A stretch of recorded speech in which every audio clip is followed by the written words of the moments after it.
The changing guidelines come as the CDC says it's following new research on how Omicron spreads. Most of the transmission, especially with Omicron, occurs in the 1 or 2 days before somebody becomes symptomatic or within the first couple of days after symptoms develop.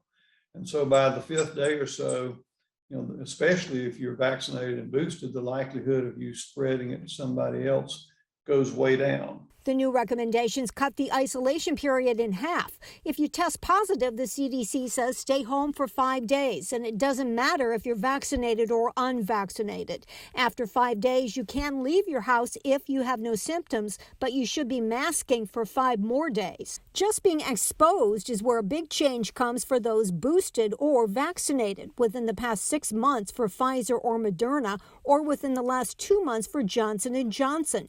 No staying home unless you have symptoms. If not, mask for 10 days and test on day 5. You're wearing a mask, strictly adhering to mask wearing for 10 days.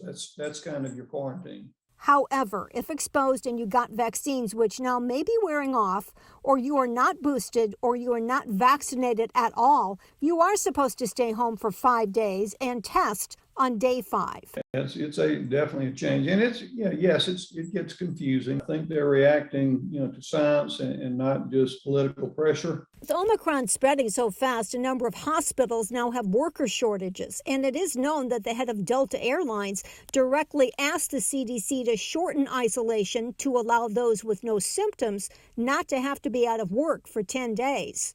It allows more people to safely be back out performing duties that we need them to perform. Joanne Merrigan, WSAV News 3 on your side.